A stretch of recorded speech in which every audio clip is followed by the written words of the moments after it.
हुई असां वटि बदलाशाही पर जापानी ॿी शइ हुई 1853 में अमेरिका जी फ़ौजूं अंदरि लंघी आयूं ज़बरदस्ती चऊं अचणु ॾियो चऊं नथा अचणु ज़बरदस्ती बहिरी ॿेड़ो आयो ऐं जापानी वॾेराशाही उन्हनि खे रोकण में नाकाम वई ऐं जापान जो हुक्मरान तबिके फ़ैसिलो कयो त खेल ख़तमु पैसा हज़म शाइरी ऐं इन क़िस्म जी ॻाल्हि माण्हूअ खे हिकिड़े इंसान नुमा जानवर मां तब्दील थियण में मदद करे थी पाण रोज़ मानी खाऊं था सभु माण्हू मानी खाइनि था जानवर बि मानी खाइनि था कुझु न कुझु खाइनि था जेकॾहिं माण्हू रुॻो पियो दुकानु हलाए सॼी उमिरि रुॻो पियो वकालत करे रुॻो पियो डॉक्टरी करे रुॻो पियो गाह करे रुॻो पियो काठियूं करे रुॻो पियो घर में जंड पीए या मानी पचाए या ॿार ॼणे या ॿारनि जी संभाल करे त माण्हू ऐं जानवर में वॾो फ़र्क़ु न आहे माण्हूअ जो ऐं जानवर जो वॾे में फ़र्क़ु आहे हिन शइ जे करे दिमाग़ जे करे लखें साल इंसान हो जानवरनि वांगुरु हो हीअ शइ न हुयसि तंहिंजे करे हू हिन मंज़िल ते न पहुतो हो त अगरि इंसान जी वॾे में वॾी वथ जेका खेसि जानवरनि खां जुदा करे थी उहो आहे ई दिमाग़ ऐं दिमाग़ जूं के बहितरीन पैदावार थियनि थियूं शींहुं ॾिसो केॾो ताक़तवरो आहे केॾो बेपनाह कुवत वारो आहे शींहुं शेर ख़ुदा जो आहे पर इंसान हुनखे चाबक सां हलाए थो हाथी ॾिसो केॾो वॾो आहे हरण ॾिसो केॾो तेज़ आहे कांव ॾिसो त केॾो चालाक ऐं अयार आहे लूमड़ ॾिसो केॾो उस्ताद आहे ईअं जानवर एंजल्स चयो आहे जेकॾहिं माण्हूअ खे जानवरनि जे गुणनि जी ख़बर हुजे त पंहिंजे इंसान हुजण ते एॾो नाज़ न करे ऐं पाण खे अशरफुल मख़लूक़ात न सम्झे आहे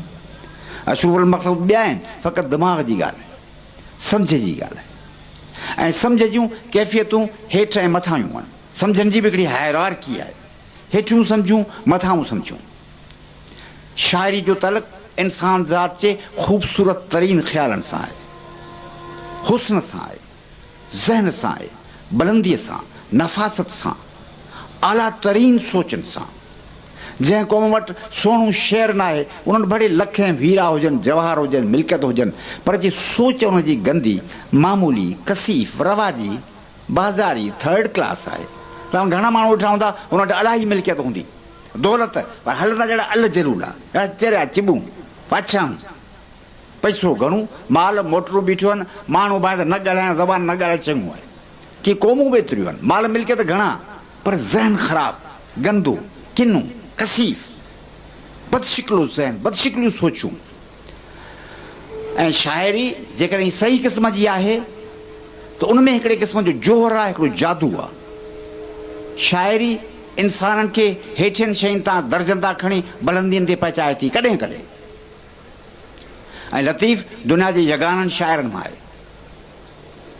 लतीफ़ जगाननि मां शाइरनि मां आहे जंहिंजी असांखे ज़रूरत आहे लतीफ़ रुॻो जगानूं शाइर हुजे हा आऊं हुन में एतिरो इंट्रस्ट कोन वठां हा छो त मुंहिंजो ख़्यालु आहे घणियूं दुनिया में शयूं सुठियूं आहिनि मसइलन ताजमहल ज़बरदस्त आहे अहराम मिस्र तमामु ज़बरदस्त आहिनि सिंधु नदी बि आलीशान आहे माण्हू बि तमामु फर्स्ट क्लास आहिनि आऊं ज़ाती तरह रसूल बख्श पली जो जेको लतीफ़ में इंट्रस्ट थो वठां सो इन जे करे न त उहो रुॻो वॾो शाइर हो मुंहिंजे लतीफ़ जी वॾी में वॾी अहमियत हीअ आहे त उहो अहिड़ो शाइर आहे जंहिंजी अॼु असांखे सख़्त में सख़्तु ज़रूरत आहे पुराणे ज़माने जे कहावत आहे अॼु घुरिजे तूं बढा माणी पुनरा मथे मथां मुंहुं वेरियनि वाटूं लायूं वेरी मुंहिंजे वटि तां ईअं था लॻनि जो मुंहिंजो मथो न आहे का वाट आहे अॼु घुरिजे तूं बढा माणी पुनरा ऐं आउं सम्झां थो त हिन वक़्तु जेकॾहिं का दुनिया में अहिड़ी शइ आहे जा हिन पंहिंजे बदनसीब क़ौम जे हालत में को ज़बरदस्त एॾो तब्दीली आणे सघे थी जहिड़ी जापान में 1868 में आई हुई जापानी क़ौम तमामु पसमांदा हुई वॾे रकी क़ौम हुई लठ जी क़ौम हुई हीरा मुंशी जी क़ौम हुई जागीरदारनि जी मारियल क़ौम हुई तवाइफुल मलूकी जी क़ौम हुई जागीरदार हुक्मरान तबिके वॾेरनि फ़ैसिलो कयो त दुनिया खां पाण खे कटे छॾणु खपे हुननि पाण खे कटे छॾियो चऊं त को बि जापानी ॿाहिरि न वञे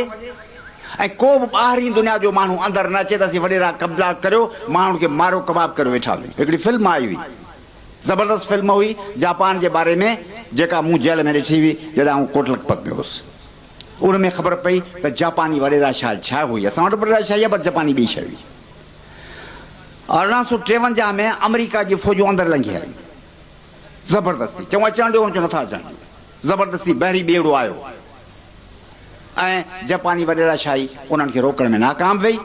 ऐं जापान जो हुक्मरान तबिके फ़ैसिलो कयो त खेल ख़तम, पैसा हज़म, ज़मींदारी निज़ाम न खपे, मोचड़ा खाईंदासूं, सरमाएदारी निज़ाम खपे। 1808 में हुननि जल्दी जल्दी फ़ैसिलो करे जागीरदारी निज़ाम खे ख़तमु करे ऐं सरमाएदारी निज़ाम अख़्तियार कयो। अॼु जापान तव्हां ॾिसो था, जापान कहिड़ी शइ आहे।